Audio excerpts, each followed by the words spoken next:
Hello everyone, welcome our education channel We Learn Together.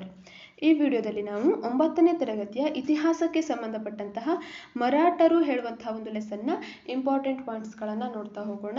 ಈಗ already ನಾವು ಸ್ವತಂತ್ರ ಸಂಗ್ರಾಮ ಹಾಗೆ ಕೆಲವೊಂದಿಷ್ಟು ರಾಜ ಮನೆತನಗಳು, ಶಿಲಾಗೋಳ ಇದಕ್ಕೆ ಸಂಬಂಧಪಟ್ಟಂತಹ ಇಂಪಾರ್ಟೆಂಟ್ ಪಾಯಿಂಟ್ಸ್ಗಳ ವಿಡಿಯೋವನ್ನು ಮಾಡಿ ಹಾಕಿದ್ದೆ. ಅವೆಲ್ಲವೂ ಈ ಇಂಪಾರ್ಟೆಂಟ್ ಪಾಯಿಂಟ್ಸ್ ಇರುವಂತಹ ವಿಡಿಯೋಗಳು ಒಂದೊಂದು ಲೆಸನ್ ವೈಸ್ ಇರುವಂಥದ್ದು. ಇವನ್ನ ಮಾಡಲಿಕ್ಕೆ ಕಾರಣ ಏನಂದರೆ ಪ್ರೀವಿಯಸ್ ಕೆಲವೊಂದಿಷ್ಟು ಇಯರ್ಗಳ ಕ್ವಶನ್ ಪೇಪರ್ಗಳನ್ನು ನಾವು ಗಮನಿಸಿದಾಗ ಅದರಲ್ಲಿ ಎಲ್ಲ ಈ ಒಂದಿಷ್ಟು ಲೆಸನ್ಗಳ ಕ್ವಶನ್ಗಳು ಬಂದಿರುವಂಥದ್ದನ್ನು ನಾವು ನೋಡ್ತೇವೆ. ಹಾಗಾಗಿ ಅಷ್ಟು ಇಂಪಾರ್ಟೆಂಟ್ ಇರುವಂತಹ ಲೆಸನ್ಗಳು ಇವಾಗಿರೋದ್ರಿಂದ ಇವುಗಳ ನೋಟ್ಸ್ಗಳನ್ನು ಮಾಡಿಟ್ಕೊಳ್ಳುವಂಥದ್ದು. ಇದರ ಜೊತೆಗೆ ನಾವು ಮಾಡೆಲ್ ಪೇಪರ್ಗಳನ್ನು ಹಾಕ್ತೇವೆ, ಹಾಗೆ ಲಾಸ್ಟ್ ಮಿನಿಟ್ ರಿವಿಷನ್ಗಳನ್ನು ಹಾಕ್ತೇವೆ. ಇವೆಲ್ಲವನ್ನೂ ಸಹ ನಾವು ಅಪ್ಲೋಡ್ ಮಾಡ್ತಾ ಇರ್ತೇವೆ ಎಕ್ಸಾಮ್ ಬರುವವರೆಗೂ. ವಿಡಿಯೋವನ್ನು ಸ್ಟಾರ್ಟ್ ಮಾಡ್ತಾ ಹೋಗೋಣ. ಅದಕ್ಕೂ ಮೊದಲು ನೀವೇನು ನಮ್ಮ ಚಾನಲನ್ನು ಸಬ್ಸ್ಕ್ರೈಬ್ ಆಗದೇ ಇದ್ರೆ ಅಥವಾ ನಮ್ಮ ಚಾನಲ್ಗೆ ಹೊಸತಾಗಿ ವಿಸಿಟ್ ಮಾಡಿದರೆ ದಯವಿಟ್ಟು ನಮ್ಮ ಚಾನಲನ್ನು ಸಬ್ಸ್ಕ್ರೈಬ್ ಆಗಿ ಹಾಗೆ ಬೆಲ್ ಬಟನ್ ಒತ್ತುವ ಮೂಲಕ ನಮಗೆ ನೋಟಿಫೈ ಆಗಿರಿ. ನಿನ್ನೆಯ ವಿಡಿಯೋದ ಕೊನೆಯಲ್ಲಿ ಒಂದು ಪ್ರಶ್ನೆಯನ್ನ ನೀಡಲಾಗಿತ್ತು. 1ನೇ ಆಂಗ್ಲೋ ಸಿಖ್ ಯುದ್ಧ ಕೊನೆಗೊಂಡಂತಹ ಒಪ್ಪಂದ ಯಾವುದು ಅನ್ನುವಂಥದ್ದನ್ನು. ಅದಕ್ಕೆ 4 ಆಪ್ಷನ್: ಮದ್ರಾಸ್ ಒಪ್ಪಂದ, ಲಾಹೋರ್ ಒಪ್ಪಂದ, ಪುರಂದರ ಒಪ್ಪಂದ, ಸಾಲ್ಭಾಯ್ ಒಪ್ಪಂದ. ಆಂಗ್ಲೋ ಸಿಖ್ ಯುದ್ಧ. ಬಹಳಷ್ಟು ಮಂದಿ ಇದಕ್ಕೆ ಕಮೆಂಟ್ ಅನ್ನ ಮಾಡಿದ್ರಿ, ಎಷ್ಟೋ ಮಂದಿ ಸಾಲ್ಭಾಯ್ ಒಪ್ಪಂದ ಹೇಳುವಂತ ಕಮೆಂಟ್ ಅನ್ನ ಮಾಡಿದ್ರಿ. ಆದ್ರೆ ಇದಕ್ಕೆ ಸರಿಯಾದಂತಹ ಉತ್ತರ ಲಾಹೋರ್ ಒಪ್ಪಂದದ ಮೂಲಕ 1ನೇ ಆಂಗ್ಲೋ ಸಿಖ್ ಯುದ್ಧ ಕೊನೆಗೊಳ್ಳುತ್ತೆ. ಏನು ಸಿಖ್ಖರಲ್ಲಿ ರಣಜಿತ್ ಸಿಂಗ್ನ ಮರಣದ ನಂತರ ಬ್ರಿಟಿಷರು ಈ ಸಿಖ್ ಒಂದು ಸಾಮ್ರಾಜ್ಯವನ್ನು ತಮ್ಮ ವಶವನ್ನು ಮಾಡಿಕೊಳ್ಳಿಕ್ಕೆ ಪ್ರಯತ್ನವನ್ನು ಪಡ್ತಾರೆ. ರಣಜಿತ್ ಸಿಂಗ್ ಇರುವವರೆಗೂ ಬ್ರಿಟಿಷರು ಮತ್ತು ರಣಜಿತ್ ಸಿಂಗ್ ನಡುವೆ ನಿರಂತರ ಮೈತ್ರಿ ಒಪ್ಪಂದ ಆಗಿರುತ್ತೆ. ನಿರಂತರ ಮೈತ್ರಿ ಒಪ್ಪಂದ. ಅದಕ್ಕೆ ಅನುಗುಣವಾಗಿ ಮರಾಠ ಒಂದು ಸಿಖ್ ಒಂದು ಸಾಮ್ರಾಜ್ಯದ ಮೇಲೆ ಬ್ರಿಟಿಷರು ಯಾವುದೇ ಒಂದು ರೀತಿಯಾದಂತಹ ಯುದ್ಧವನ್ನ ಕೈಗೊಳ್ಳೋದಿಲ್ಲ.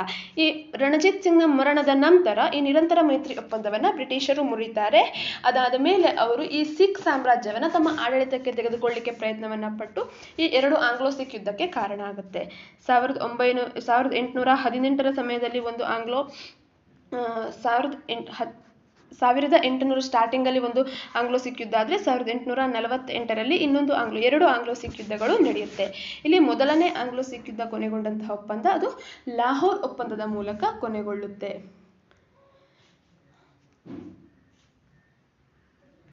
ಇವತ್ತಿನ ಫಸ್ಟ್ ಒಂದು ಪಾಯಿಂಟ್ಸ್ ಮರಾಠರು ಈ ಲೆಸನ್ಗೆ ಸಂಬಂಧಪಟ್ಟಂತಹ ಫಸ್ಟ್ ಪಾಯಿಂಟ್ ಏನಿದೆ, ಶಹಾಜಿ ಭೋಸ್ಲೆ ಈತ ಯಾರ ಕೈ ಕೆಳಗೆ ಕೆಲಸವನ್ನ ಮಾಡ್ತಾ ಇದ್ದ?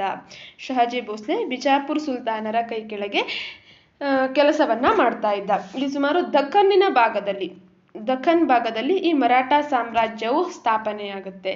ಈ ಸಂದರ್ಭದಲ್ಲಿ ಮಹಾರಾಷ್ಟ್ರದ ಈ ಒಂದು ಏನು ಪುಣೆ ಆ ಭಾಗದಲ್ಲಿ ಅಹಮದ್ ನಗರದ ನಿಜಾಂ ಶಾಹಿಯ ಒಂದು ಪ್ರಾಬಲ್ಯ ಹೆಚ್ಚಾಗಿ ಕಾಣ್ತಾ ಇತ್ತು. ಅದರ ಜೊತೆಗೆ ವಿಜಯಪುರ ಸುಲ್ತಾನ, ಈಗಿನ ವಿಜಯಪುರ ಅಂದಿನ ಬಿಜಾಪುರ್ ಸುಲ್ತಾನ್ನ ಆದಿಲ್ ಶಾಹಿಗಳ ಒಂದು ಏನು ಪ್ರಾಬಲ್ಯವನ್ನ ನಾವಲ್ಲಿ ಹೆಚ್ಚು ನೋಡ್ಬೋದು.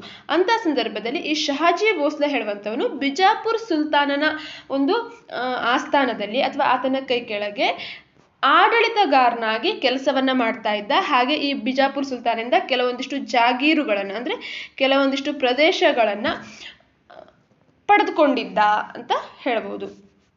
ನೆಕ್ಸ್ಟ್, ಶಿವಾಜಿಯ ಜನನ, ತಂದೆ ಮತ್ತು ತಾಯಿ. ಶಿವಾಜಿ ಯಾರು? ಮರಾಠ ಸಾಮ್ರಾಜ್ಯದ ಸ್ಥಾಪಕ ಅಂತ ನಾವು ಕರಿತೇವೆ. ಆತನ ಜನನ ಶಿವನೇರಿ ಎಂಬಲ್ಲಿ, ಪುಣೆಯ ಶಿವನೇರಿ, ಈಗಿನ ಮಹಾರಾಷ್ಟ್ರದ ಪುಣೆಯ ಶಿವನೇರಿ ಹೇಳುವಂತಹ ಒಂದು ಪ್ರದೇಶದಲ್ಲಿ ಆಗುತ್ತೆ. ತಂದೆ ಶಹಾಜಿ ಭೋಸ್ಲೆ, ಆಲ್ರೆಡಿ ಹೇಳಿದಾಗೆ ಬಿಜಾಪುರ್ ಸುಲ್ತಾನ ಆದಿಲ್ ಶಾಹಿಯ ಆಡಳಿತಗಾರನಾಗಿ ಕೆಲಸವನ್ನ ಮಾಡ್ತಾ ಇದ್ದ. ತಾಯಿ ಜೀಜಾಬಾಯಿ. ನೆಕ್ಸ್ಟ್, ಶಿವಾಜಿಯ ಗುರು ಯಾರು? ಶಿವಾಜಿಯ ಗುರು ದಾದಾಜಿ ಕೊಂಡದೇವ ಆಯ್ತಾ, ಶಿವಾಜಿಯ ಗುರು. ಇನ್ನು ಶಿವಾಜಿಯ ತಾಯಿ ಏನು ಜೀಜಾಬಾಯಿ ಇರ್ತಾಳೆ, ಆಕೆ ಏನು ಶಿವಾಜಿಯ ಮೇಲೆ ಧಾರ್ಮಿಕ ಪ್ರಭಾವವನ್ನ ಬೀರುವಂಥದ್ದು, ಶಿವಾಜಿಗೆ ಹಿಂದೂ ಸಾಮ್ರಾಜ್ಯದ ರಕ್ಷಣೆಯ ಬಗ್ಗೆ ಹೆಚ್ಚಿನ ತಿಳುವಳಿಕೆಯನ್ನು ನೀಡಿದ್ದು ತಾಯಿ ಜೀಜಾಬಾಯಿ ಆಗಿರ್ತಾಳೆ. ನೆಕ್ಸ್ಟ್, ಶಿವಾಜಿಯ ಗುರಿ ಏನು? ಶಿವಾಜಿ ಯಾವ ಗುರಿಯನ್ನ ಹೊಂದಿದ್ದ? ಶಿವಾಜಿಯ ಗುರಿ ಹೈಂದವಿ ಸಾಮ್ರಾಜ್ಯದ ಸ್ಥಾಪನೆ, ಹೈಂದವಿ ಅಥವಾ ಹಿಂದೂ ಸಾಮ್ರಾಜ್ಯವನ್ನ ಸ್ಥಾಪನೆಯನ್ನ ಮಾಡುವಂಥದ್ದು. ಇದು ಶಿವಾಜಿಯ ಒಂದು ಪ್ರಮುಖ ಗುರಿಯಾಗಿತ್ತು. ನೆಕ್ಸ್ಟ್ ಶಿವಾಜಿ ಹೊಸದುರ್ಗಕ್ಕೆ ಇಟ್ಟಂತಹ ಹೆಸರು. ಶಿವಾಜಿ ಹೊಸದುರ್ಗಕ್ಕೆ ರಾಯಗಢ ಹೇಳುವಂತಹ ಹೆಸರನ್ನ ಇಡ್ತಾನೆ. ನೆಕ್ಸ್ಟ್ ಶಿವಾಜಿಯ ಸೈನ್ಯದಲ್ಲಿದ್ದ ಗುಡ್ಡಗಾಡು ಜನರು. ಮಾವಳಿ ಹೇಳುವಂತಹ ಗುಡ್ಡಗಾಡು ಜನರನ್ನ ಸಂಘಟನೆಯನ್ನ ಮಾಡಿ ಸೇರಿಸ್ಕೊಂಡು ಅವರಿಗೆ ಗೆರಿಲ್ಲಾ ಯುದ್ಧ ತಂತ್ರವನ್ನ ಹೇಳ್ಕೊಟ್ಟು ಒಂದು ಸೈನ್ಯವನ್ನ ಶಿವಾಜಿ ಕಟ್ತಾನೆ. ಈ ಗೆರಿಲ್ಲಾ ಯುದ್ಧ ತಂತ್ರ ಅಂದ್ರೆ ಏನು? ಬೆಟ್ಟ ಗುಡ್ಡ ಕಾಡುಗಳಲ್ಲಿ ಅಡಗಿ ಕುಳಿತು ಶತ್ರುಗಳು ಬಂದಾಗ ಒಮ್ಮೆಲೆ ಅವರ ಮೇಲೆ ಆಕ್ರಮಣವನ್ನ ಮಾಡುವಂಥದ್ದು, ಶತ್ರುಗಳಿಗೆ ತಿಳಿಯದಂತೆ ಅವರ ಮೇಲೆ ಆಕ್ರಮಣ ಮಾಡುವಂತಹ ಒಂದು ಯುದ್ಧ ತಂತ್ರವನ್ನ ಗೆರಿಲ್ಲಾ ಯುದ್ಧ ತಂತ್ರ ಅಂತ ಕರೀತಾರೆ. ಈ ಶಿವಾಜಿಯ ಸೈನ್ಯದಲ್ಲಿದ್ದಂತಹ ಸೈನಿಕರು ಈ ಗೆರಿಲ್ಲಾ ಯುದ್ಧ ತಂತ್ರದಲ್ಲಿ ಪರಿಣಿತಿಯನ್ನ ಹೊಂದಿದವರಾಗಿರ್ತಾರೆ. ಶಿವಾಜಿಯನ್ನು ಸೋಲಿಸಿದ ಔರಂಗಜೇಬನ ಸೇನಾನಿ ಯಾರು?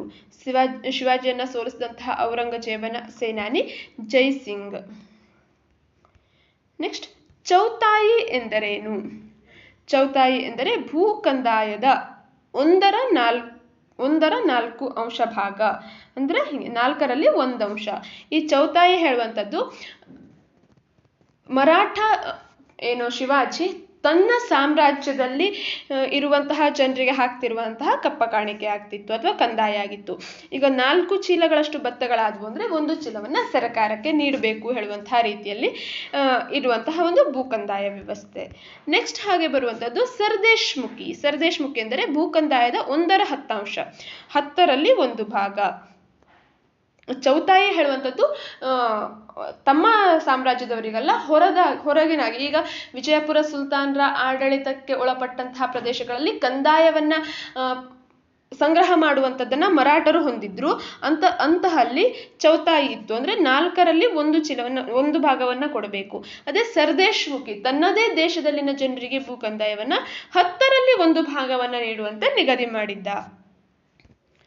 ನೆಕ್ಸ್ಟ್ ಶಿವಾಜಿಯ ಪಟ್ಟಾಭಿಷೇಕವಾದ ಸ್ಥಳ. 1674ರಲ್ಲಿ ರಾಯಗಢದಲ್ಲಿ ಶಿವಾಜಿಯ ಪಟ್ಟಾಭಿಷೇಕ ಆಗುತ್ತೆ. ಅಲ್ಲಿ ಆತನಿಗೆ ಛತ್ರಪತಿ ಹೇಳುವಂತಹ ಬಿರುದನ್ನ ನೀಡಿ ಗೌರವಿಸಲಾಗುತ್ತೆ. ನೆಕ್ಸ್ಟ್ ಶಿವಾಜಿಯ ಮಂತ್ರಿಮಂಡಲದ ಹೆಸರು. ಶಿವಾಜಿಯ ಮಂತ್ರಿಮಂಡಲದಲ್ಲಿ ಅಷ್ಟಪ್ರಧಾನರು ಹೇಳುವಂತಹ ಮಂತ್ರಿಗಳಿದ್ರು, ಆಡಳಿತವನ್ನ ಸುಗಮವಾಗಿ ನಡೆಸ್ಕೊಂಡು ಹೋಗ್ಲಿಕ್ಕೆ. ಹಾಗೆ ಮರಾಠ ಭಾಷೆ ಇವರ ಒಂದು ಆಡಳಿತ ಭಾಷೆಯಾಗಿತ್ತು. ನೆಕ್ಸ್ಟ್ ಸಂಭಾಜಿಯ ತಾಯಿ.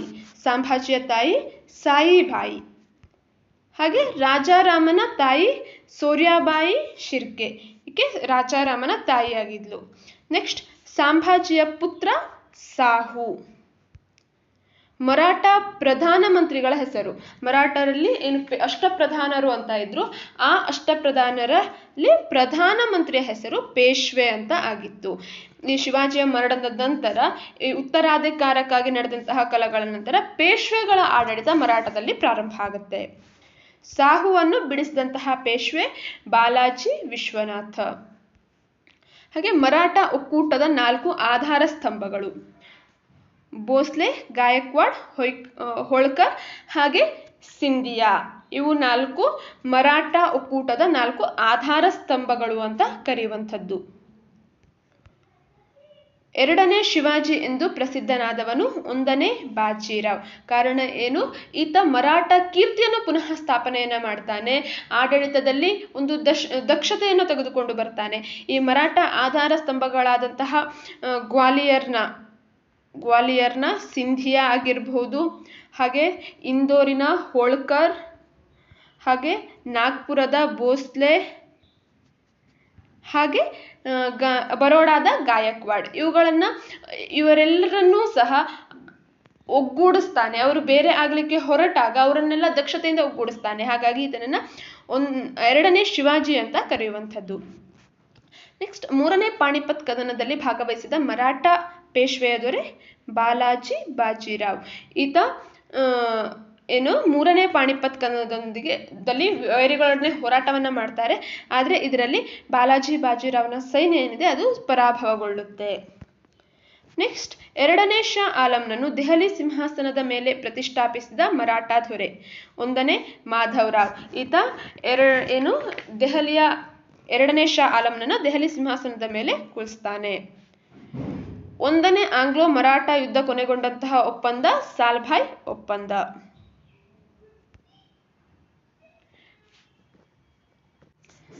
ಎರಡನೇ ಆಂಗ್ಲೋ ಮರಾಠ ಯುದ್ಧ ಕೊನೆಗೊಂಡಂತಹ ಒಪ್ಪಂದ ಬೆಸ್ಸಿನ್ ಒಪ್ಪಂದ. ಈ ಎರಡನೇ ಆಂಗ್ಲೋ ಮರಾಠ ಯುದ್ಧ ಬೆಸ್ಸಿನ್ ಒಪ್ಪಂದದೊಂದಿಗೆ ಕೊನೆಗೊಳ್ಳುತ್ತೆ. ಇವಿಷ್ಟು ಈ ಮರಾಠ ವಿಷಯಕ್ಕೆ ಸಂಬಂಧಪಟ್ಟಂತಾದ್ರೆ ನಿನ್ನೆ ಪ್ರಶ್ನೆ ಜೊತೆಗೆ ಇಂದಿನ ಪ್ರಶ್ನೆ ಏನಿದೆ ಅಂದ್ರೆ ಭಾರತದ ವಾಯುಸೇನೆಯ ದಕ್ಷಿಣ ಕಮಾಂಡಿನ ಕೇಂದ್ರ ಸ್ಥಳ ಇರುವಂತಹದ್ದು ಎಲ್ಲಿ? ಆಪ್ಷನ್ಗಳು ಅಲಹಾಬಾದ್, ಶಿಲ್ಲಾಂಗ್, ತಿರುವನಂತಪುರಂ ಹಾಗೆ ಗಾಂಧಿನಗರ. ಇದಕ್ಕೆ ಉತ್ತರವನ್ನು ನೀವು ಕಾಮೆಂಟ್ ಮಾಡಿ ತಿಳಿಸಿ. ನಾವು ನೆಕ್ಸ್ಟ್ ವಿಡಿಯೋದಲ್ಲಿ ಇದರ ಉತ್ತರವನ್ನು ನಿಮಗೆ ಹೇಳಿ ವಿಡಿಯೋವನ್ನು ಸ್ಟಾರ್ಟ್ ಮಾಡ್ತೇವೆ.